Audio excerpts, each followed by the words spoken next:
Oh boy, we are back again with another Stone DM.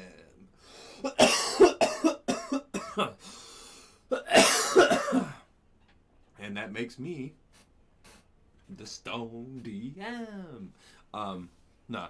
How we doing out there, everybody? Hope you guys are getting some gaming in and having a little bit of fun. We this is week 6. Um, but we did get to play some D&D this week. We introduced another player to our table, which was rather interesting. And it's just the beginning, but it's gonna, uh, you know, uh, maybe I don't know. It's just the beginning, but we're gonna keep you. Why do I keep fucking up right there? Anyway, it's just the beginning of introducing this next player, but we're gonna keep trying and we're gonna see how it goes, and see how the table dynamic works, and see how everyone's feeling about the amount of time they get to play, because we're not extending our game time. We're at what we're at. So we just need to make sure everyone's going to get themselves in. This time I wanted to do a little bit of like a come together through combat kind of thing. So the first meeting of the new player was in a situation that caused them to fight together. So hopefully I could at least bond them a little bit in that, to get them heading the same direction.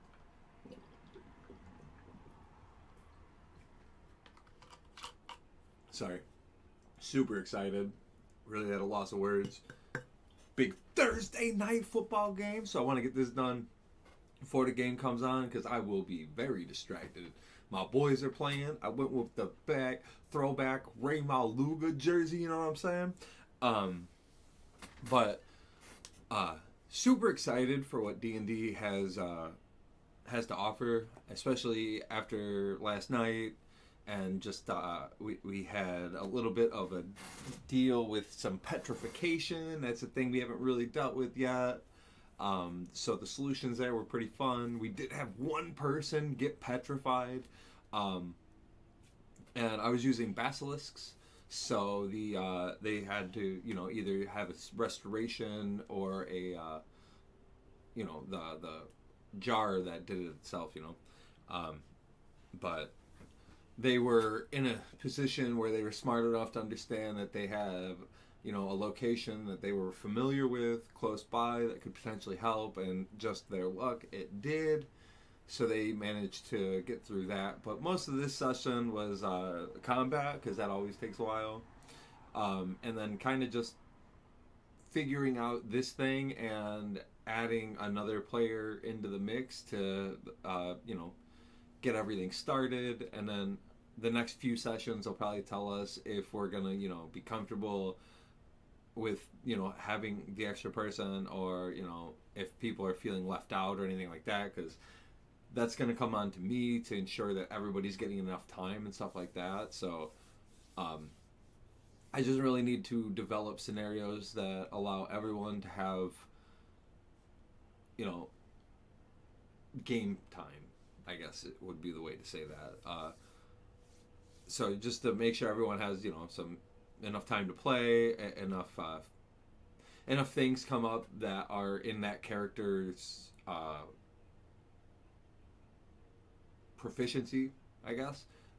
Just come up with things that allow everyone to be either good or bad at something, and let the dice fall how they may. So that'll be a lot of fun. I'm just really excited to see how all of this stuff is going to play out with the actual adventure and stuff. I honestly wasn't sure how long that we were ever even going to actually play in this world. Because, like,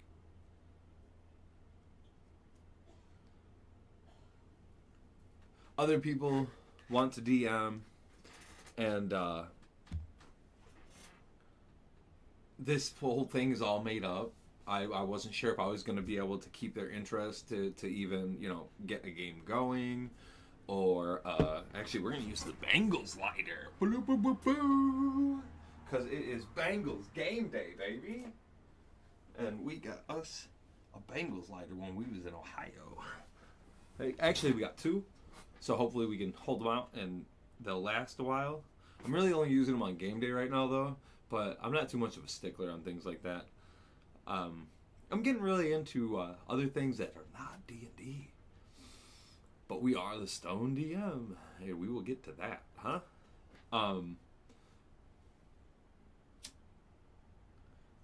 But our new character is Barbarian Goliath.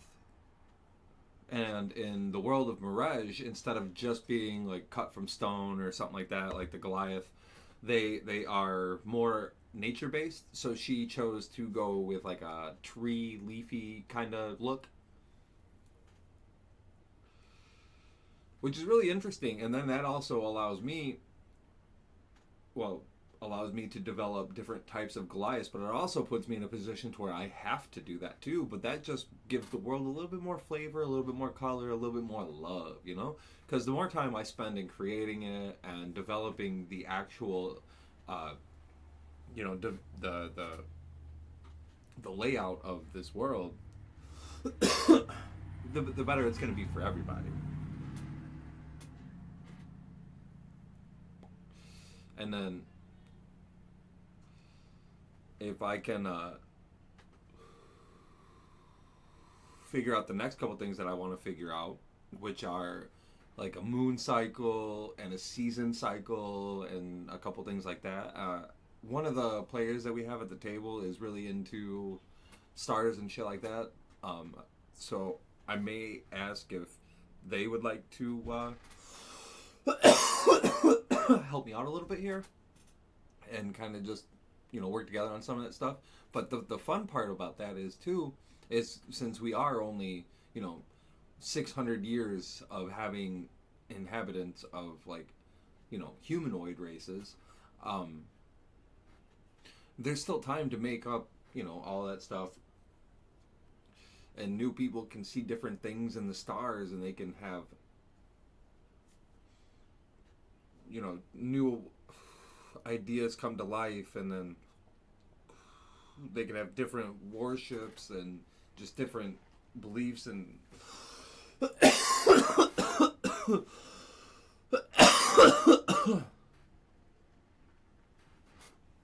and that can all come in real time, depending on if we play in the world and like jump from where we are now to like 1,300 or 13,000 or whatever.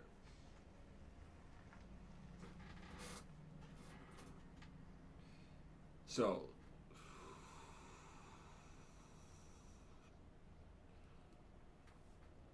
that's all really interesting, and it's something that I need to start working on now, especially because I just found out that they've technically been in the world for 29 days. Like, we've been playing for about 29 days.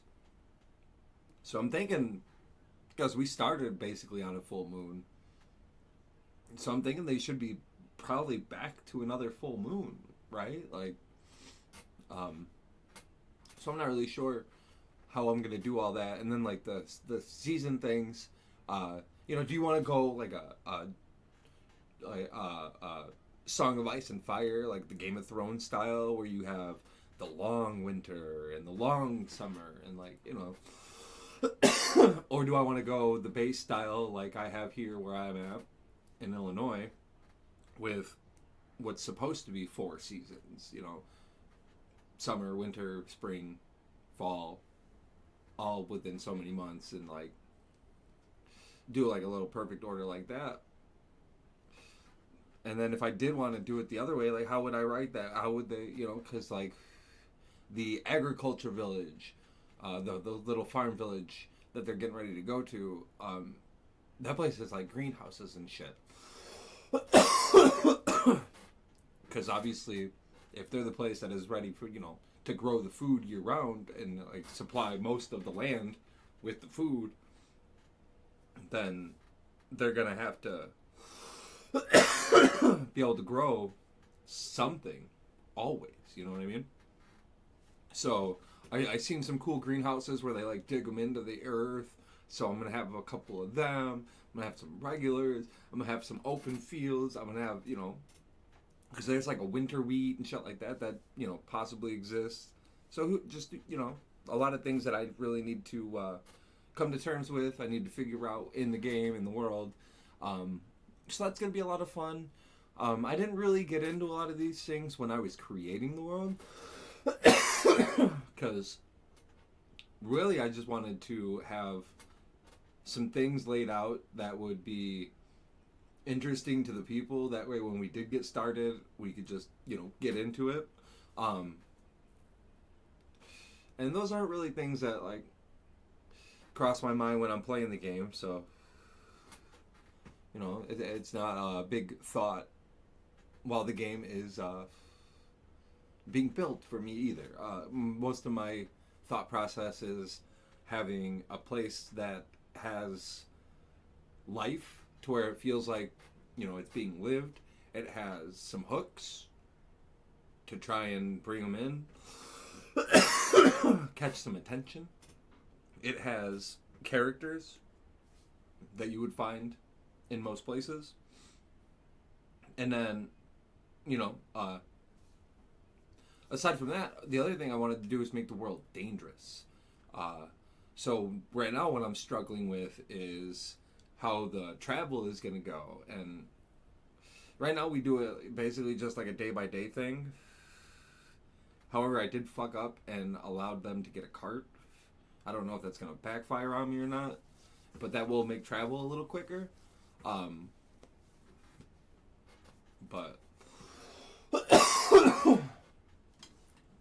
it's also not their cart, so they will have to turn it in, like, if they ever go wherever they're supposed to, I guess. Or maybe they'll just get in trouble for stealing a cart. Now they're bandits. But so I'm just trying to make it as lively as possible, as real seeming as possible. And a lot of times I forget about the stars and stuff. I did make one of the moons is rumored to be one of the last legendary dragon. So like that's it. We have 2 moons and we have a sun, and the sun melted a pool of gold that allowed the elves to come to life. And like that's really all I got. Like I didn't come up with like star charts or anything like that. I do have a couple gods. We have Guntir for the dwarves. He is the god of like creation, the god of light, the god of life.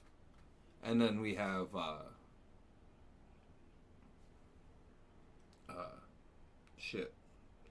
Skalor, and that is the god of light and hope and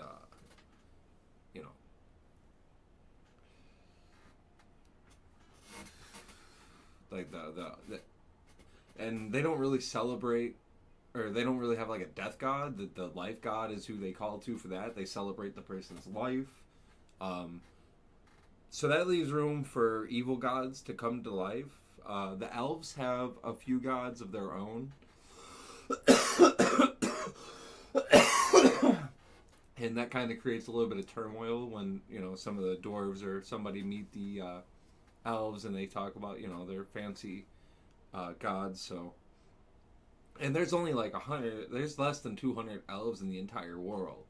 So they're pretty rare, but they have their own beliefs and they stick to themselves. There's a few that live out amongst the people, and one of our characters is actually tied to one of them, who also happens to be the most rare thing, which is the pale elf. Well, aside from that player who is an owlin, and we don't have birds. Well, I mean, there's like birds, but we don't have like birds. So that is that's a fun thing that gets to come to life in a little while, and well, not in a little while, but consistently actually, because everybody like. Well, one player called it a dog, so it's kind of just funny to say that. But I need to, start saying something else, because like not everyone even knows what a dog is. Well, some people know what a dog is and know that's not a dog. Some people don't know what a dog is, so they wouldn't call it a dog. If they heard another person saying it was a dog, they would. But like, you know what I mean. And then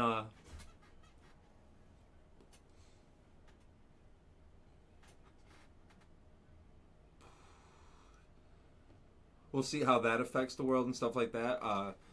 But I do need to keep track of the days. I do need to have at least the days, because there are things that are happening in real time, and I need to allow for those things to have a realness to them. That way, I'm not like forcing things, and that'll also help the people understand that the world is very real too, because things will happen on a timely manner, and they'll start to realize that.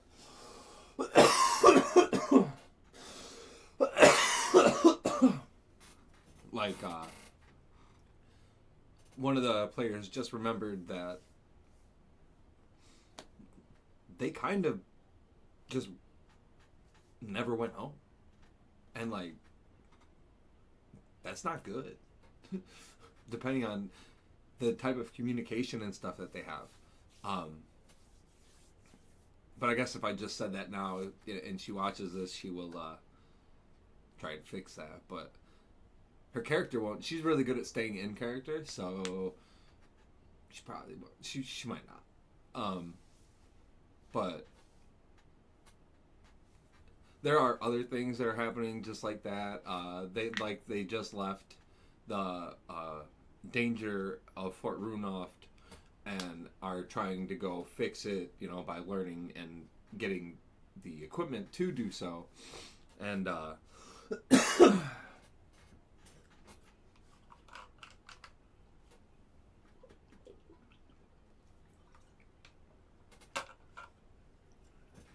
so like they know that that is a time sensitive situation, so they do have an understanding of the time and stuff like that in the world. So I just need to ensure that I'm not rushing a lot of it too, because like I don't want to. Again, I know I've said this before, but like I don't want to throw 100 dire situations at them, because it's not fair to the game. Sometimes it happens in the world, and sometimes we're going to come into a position where we have 3 to 4 choices to make, and we're not going to be able to make all of them.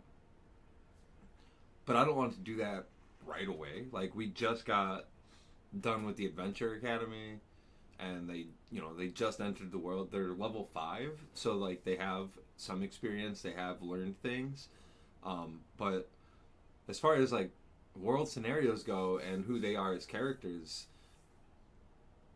the more pressing things for them is going to be more of their real life things, so I have to allow them to tell me what's important to them without forcing them into just these dungeon runs and stuff like that to just to play the game, you know what I mean? But I also have to have enough scenarios that are outside of them and draw them in, so that way the world is real, and that way they are picking what do we need to do now, what can we do later, what is something that needs to be done that we might not be able to do, and kind of just throwing situations like that at people is, my camera got all fucked up, is it's fun, but I don't want to have it to where it's like real life shit, because a lot of that shit right now is pretty overwhelming, especially like everybody's everyday stuff, and some people have really difficult jobs, so I don't want to add more pressure of them sitting here trying to play a game and like being stuck in just these heavy situations either, and then the idea of choice and the illusion of choice are very different, and I want them to actually have the choices and not just pretend like those things are relevant, but they can't actually do them. Like that's not fair to people either. So I don't want the illusion of choice. I want the actual choices to be there. The idea of choice, but I'm really excited for where they're going to go now and how they're going to interact with this new player. They've already done some really fun in character things to kind of band together for a bit to get some jobs done. So that's really interesting. And they're getting to go to another town. It's not like a big city, but this one is bigger. So when I'm developing it, so that way I can draw it up or at least explain it to them. I really got my work cut out for me because this one is bigger than what the last one had 3 locations and some like random houses. There was like 400 people ever in the town. This one is upwards of like 700 people, and it is a farming town, and I need to figure out what I'm going to do about like fencing. I don't know if I'm going to have fences for this one yet. I don't know how old they are. Fences are important, but like there's a lot of big monsters who kind of just like fences. So like they're not as important as actual security when it comes to large beasts. Unless you got like a really really high pointy fence or so I'm thinking like maybe like a Viking kind of like camp fence where it's just like pointy post on occasion. But they do have like a couple like areas, and the fun of the town that I want for this place is kind of like the Viking idea of what they showed in the show, where it's like Ragnar was just trying to find farmland. These guys, it was founded by and continued to be populated by older or adventurers, but mostly older probably adventurers who are just looking for a more solid or a more stable life. Like they're still really good at adventuring. Maybe that wasn't what they wanted to do, but it was something they were really good at. But it's founded and populated by a lot of the adventurer types, strong types. So it's pretty well defended, regardless of how it may appear.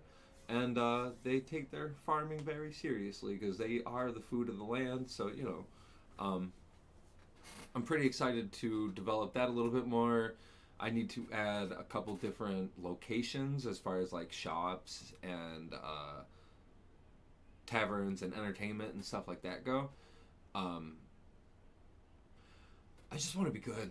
You know what I mean? I just want the game to feel real enough to them. This is my first time ever doing the homebrew, and they're all really good players. They all really play into the things, and they give you a lot of confidence as a DM to just do it. You know what I mean? Because sometimes that's part of the problem for some people is that they can't just dive in. They can't just really get into it, and I don't really have that problem because how they play the game and the things that they are cool with falling into, and even if they like sometimes they'll walk themselves into their own traps. You know what I mean? Like, so just being a DM or even a player at the table, like. It's really easy to just be confident in playing the game and introducing things. I've even had them go wrong. It was not good.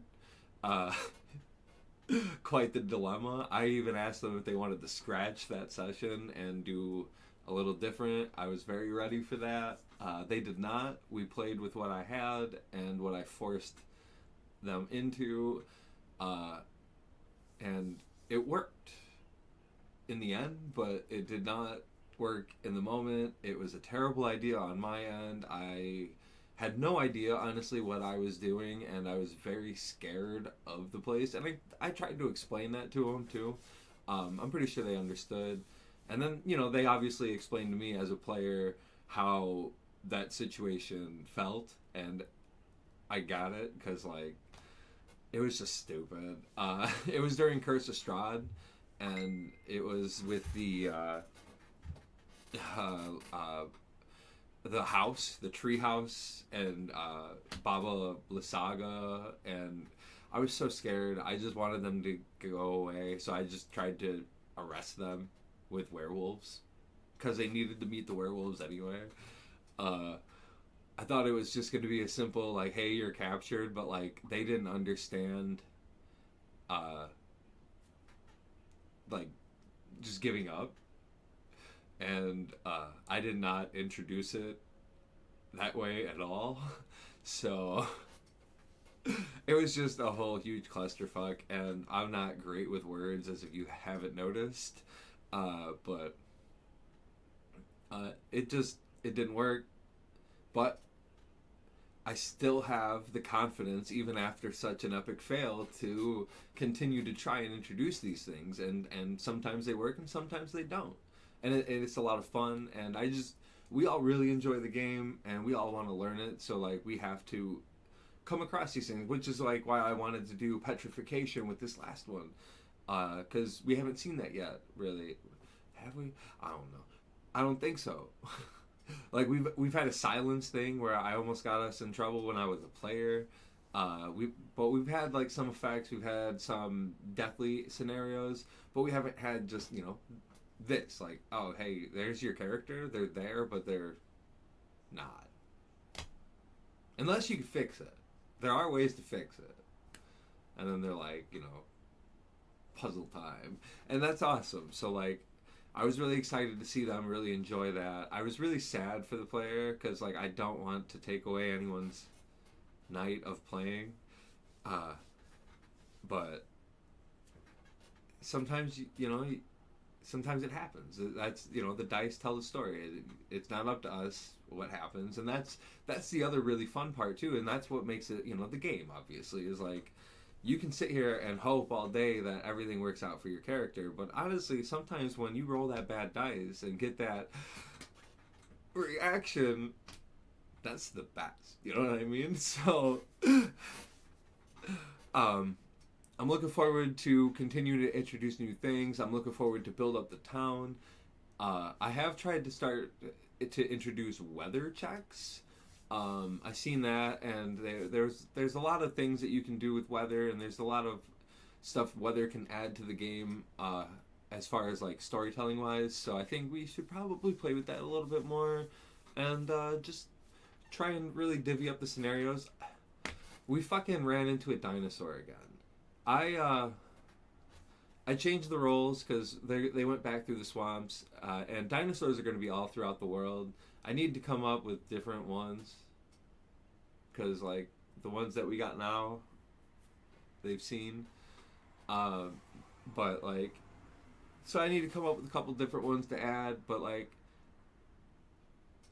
every time we have an encounter, it's fucking dinosaurs, and I changed the roles, I changed the numbers. I've added so many more encounters and different types of encounters with this next, push through the wilds because travel is something that I have to do because the world is dangerous. So I don't want to really do like the do to town scenario. I want to do day by day at the least. I wouldn't probably ever want to do hour by hour unless maybe we were like foraging through the woods to like get to a place and we were like going by foot, but like day by day for like long distance travel I think will be all right. And do like depending on how fast or slow they may or not be going, give them one or two encounters for the day, just to kind of like get a little bit of experience. But I also want them to get to locations and not just take the entire game traveling. But it also